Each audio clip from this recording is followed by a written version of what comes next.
Hello everyone, happy Monday. I'm making this video on Sunday afternoon. I've returned home from my week-long painting convention.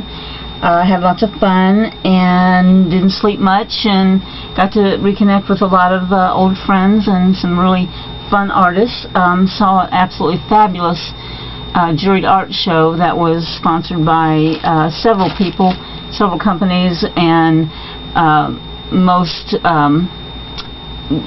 promoted mostly by Pampered Palette with David Vernon. So I wanted to share with you a little bit of what I did and saw while I was there. And I've got in front of me some necklace pendants that I made. I bought the supplies for these at the Bear With Us booth, and they have a lot of little things. They have a lot of items like this, wood items that can be painted on or embellished on.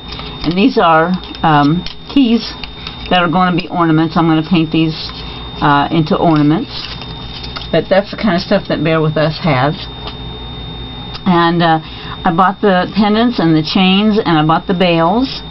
And they're all very inexpensive. And then I did all of these between last night and this afternoon, just playing around. And these are designs by Cheryl King.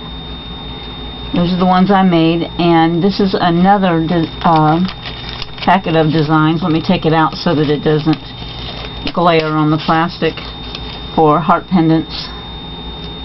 And these are a lot of fun to do, and I think that they would be good ideas for online shops and for craft shows, things like that. That's what I'm going to do with the ones that I make. So I bought those, and I've been making those, and they really turn out really nice with just very, very little work. So there they are. So let me pull these out of the way now. There's chaos behind me just outside of the camera range. So it's a good thing that you can't see that. And I got some brushes while I was there. I got this brush, and it's from Richardson Brushes. This was a new vendor here this year, and they are the old Shiva Oil Paint Company, and they were giving away a free tube of oil paint if you would just listen to them how they are reviving the company. So I bought, or I didn't buy, I received free a Shiva Blue Deep tube of oil paint, and I got this here, and it's a Chinese brush. Not sure yet what I'm going to do with it, but I thought it would be good for mixed media. And these tiny little brushes I bought so that I could use them on my jewelry. These tiny little areas need small brushes, so that's why I got these. And that's from Richardson Tools. So they were new, old but new. Okay, and then I had a class. I was a monitor in a class. Now, a monitor is someone who goes into the class and helps the teacher with anything that she possibly needs. And so this was a watercolor batik class, and it is done on Jinwashi paper, and you can see that this is a very textured, and it's kind of like a mulberry paper, and it's very textured. And you can resize this. You don't have to cut this. All you have to do is take a brush and a bead of water and just trail a bead of water down where you want to separate the paper, and then you just pull it apart, and it comes apart very cleanly and smoothly. So it's very fragile, but it's nice to work with. Now, watercolor batik, this is what we're doing because I monitored. She gifted me with this pattern, and what you do is you trace on your design. Here's a part of that design onto this paper. You can only use a micron pen, and then you start layering in your watercolor.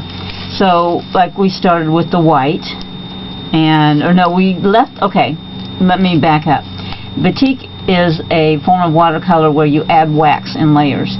And we added wax, and we had some hot wax in little pots like this, and old brushes, because they will ruin your brushes, and we just put wax on these daisy areas, and then we didn't put it on the areas where you see blue, and then we came back and we put our blue watercolor on, and it only will go on the parts that are not waxed.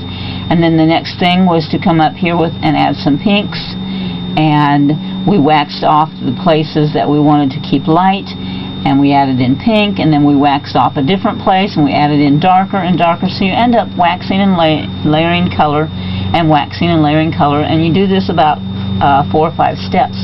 Then what you do is you wax the entire surface, and you go like this, and you wad it up, and it cracks up all of the wax, and then you come in with a overcoat for the background, and it gets into all those cracks, and then you end up with a beautiful watercolor picture like this. And let me take it out of the package so you can see. So Miss Bonnie Jones was the teacher, and she gifted me with her packet for helping her that day. I didn't tell you all of the steps because at some point we have to iron off the wax, but batik is a fun process. It gives you a really, really beautiful painting when you're finished. So you might think about that if you ever have a chance to do batik. Then I would recommend it. My very good friend Donna Harcourt teaches batik as well as Bonnie Jones, and if you're interested in it, I urge you to contact me, and I'll get you in touch with Donna Harcourt. Okay, this is my badge that I wore. I have attended 7 conventions. I was chapter president. I'm a business member of the Society of Decorative Painters. And this little Day-Glo green badge was for I Love the New Look. In the Society of Decorative Painters, we have a certification process, and it has only been open to oils and acrylics so far. This year it has now been open to color pencil, watercolor, and pastels. So we're very excited about that. But this is my badge that I carry, that I wore every day. This is the placemat of our banquet on Friday night, and someone from the Rocky Mountain High Denver chapter painted this, and I think it's very beautiful. So I thought I would share that with you. And let's see, I'm kind of running out of room over here. Hold on. Let me adjust some things. This is a piece of fabric, black fabric, and what I did here, I used something, I can't remember what they're called, a little bit like our texture treads that we use for UT, and I set the texture tread, or what, you know, the texture piece of rubber underneath my piece of black fabric, and then I took an oil stick. An oil paint stick. They're thick. They look like really thick crayons from like the 1st grade, but they're oil paint. And I just rubbed it on here, and it was kind of like in a chunk. And I took it as a chunk of crayon, like on the side when you would do it with a crayon on the side, with a flat side. And then I kind of rubbed it a little bit. I took some of my fingers and rubbed it here and there. I used about 3 or 4 different colors. And then the oil paint dries in the fabric, and you have a really pretty geometric design, and you can do what you want with that. So that was fun and very quick. But it reminded me of our texture treads, so I thought, you know, I would like maybe some time to get my pastels out and this texture tread and some fabric and do some experimenting. Let's see. Here's a little something that I got, and this is going to be good for mixed media. It looks like a little envelope, but it has a stand on it. And what I would like to do is paint it in a light color and then stamp on it some script on it and embellish it from there, and use that for a gift or to sell at a show.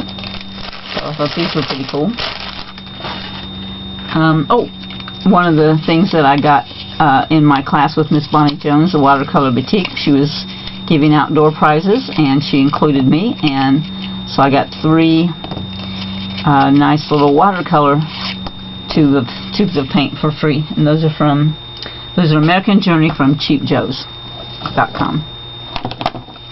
So I was glad to get that. This is some powder, bronzing powders. I have a little cup of the same thing here. It's bronze, silver, and gold. And you can, there's a little, well, I'm just going to open this so we can look at it. So, oh, we have gold, copper, silver, and bronze. And there's a little dipper here. And it's by Mona Lisa. And what you do is you can wet it with any medium that you like. You can use varnish, you can use sealer, I think you could use water. And it's just a very fine powder, and it's really nice to add to your mixed media. I'm going to show you a picture of something right now that uses this fine powder. This is a design by Chris Hoy, and I do have the surface for it. Let me grab that surface so I can show you.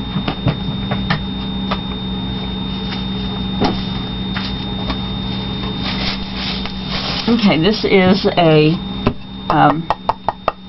kind of a crock material. I'm not real sure what it is exactly, but it's kind of heavy and has a treated surface. But what you do with this is you will stencil and paint a dragonfly and stencil Wish on there, and then these black or these brown scatter dots that you see are this bronze powder. So that's why I got those, and I'm excited to do this project. Okay, so let's move that out of the way. Okay. Covered Distributing is a painter's store, but it's also a scrapbooker's store, and they carry Tim Holtz products and also some stamps, and I managed to find some stamps there, and I bought them. These are the seed packet stamps that I saw used in I think maybe a Graphic 45 design, and we haven't been able to get them in yet at the Outlaw Women's Scrapbook Store, but we're working on it. So I got these, and I'll make up some things on a Monday Musing thing when it's time, when we can get these in our store.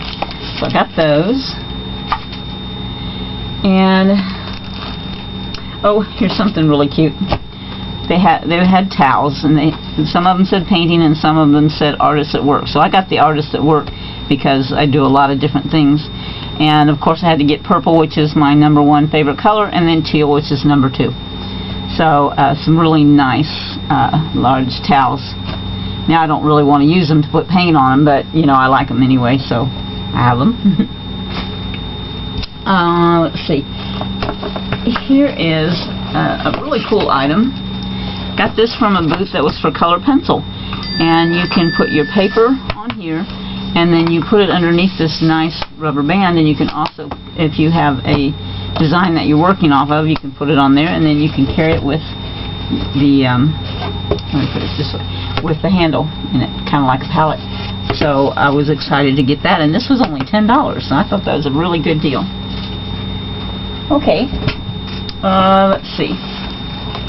Here is a design book for ornaments by Chris Hoy, and she owns the booth where I got the stamps. And here are these keys again, so I wanted to show you what these keys can be turned into. This is a decorative painter's design book, and what it has is it has the designs for ornaments, and it has the instructions for how to paint them. And here's those keys. So I thought those would turn out really nice to sell at my Christmas craft shows. And decorative painting, you start out using patterns as a tool, and you can go as far as you want to go. You can design your own when you have that confidence and that skill down, or you can continue to painting patterns that others design. And I really like